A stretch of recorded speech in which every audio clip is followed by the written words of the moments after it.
What we're looking at here are some photographs that I made on Midway Island in the middle of the Pacific of baby albatross filled up with plastic. And there's this incredibly heartbreaking and symbolic tragedy that's happening out there where parent albatrosses fly out over the vast polluted Pacific collecting plastic. They think they're collecting food to bring back to their babies, and what they actually are filling their stomach up with are cigarette lighters and bottle caps and toothbrushes and so on. And they come back and they feed these things to their babies, and the babies literally fill up with plastic until they die of dehydration and starvation and punctures to their stomach. And so the ground on Midway Island is covered with the bodies of tens of thousands of baby albatrosses that have died in this kind of horrendous way.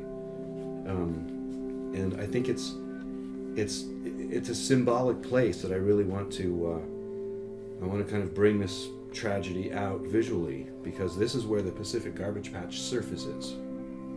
The Pacific Garbage Patch is this giant floating kind of soup of plastic out in the Pacific Ocean. There are tens of millions of tons of plastic there in the ocean. And so it's one of those invisible problems that's really hard to relate to. It's kind of like global warming that way. You know, you can't go stand in front of it. There's no Mount Everest of our garbage that, you know, we can go stand in front of and face, and Pacific Garbage Patch is like that.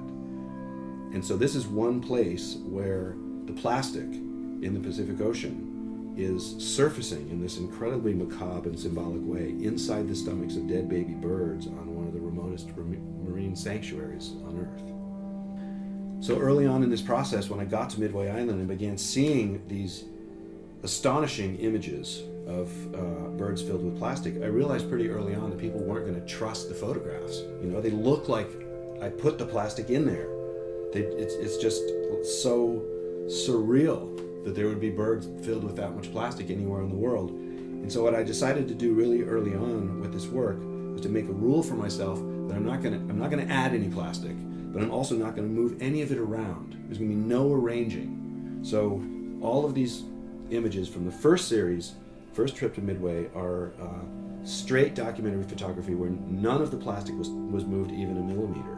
One of the things that we discovered as I made these photographs is, we started, first I'd take a picture and then we'd get a Ziploc bag and we'd collect all the plastic inside of one bird. And we discovered that underneath what you can see here, there's a depth to the plastic. It's like this deep inside the bird because the bird's stomach was shaped like a bag. And all you can see in these images where none of the plastic is moved is the very top of the pile of plastic that's inside the bird.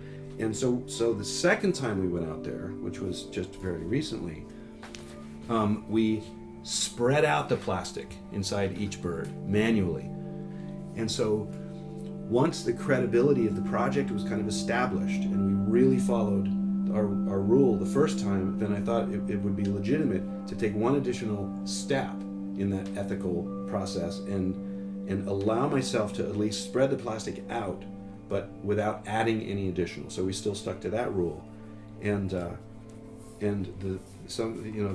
these photographs they kind of take it one step more horrific than the previous series.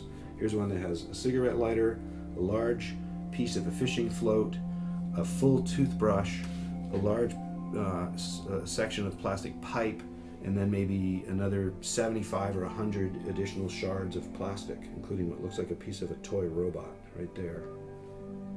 You know, I have this message that I really believe in, which is about facing the horrors of our time, allowing ourselves to know the reality of the time we live in, however hard that is, however much it hurts, or however much we feel grief or shame or anger or rage or whatever. I think we all have to, that's step number one, is to face the reality of our times.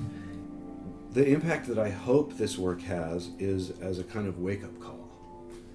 And it's hard because I know these images are really horrible to look at. And what I don't want to have happen is for people to be traumatized by them, you know, and to fall into feelings of paralysis, of despair, or hopelessness. And I know facing an issue like this it's really easy to go there. You know, it's easy to go into overwhelm. And I don't want to to sort of go further down that road. And it's easy to kind of look at issues like this and feel those feelings of despair.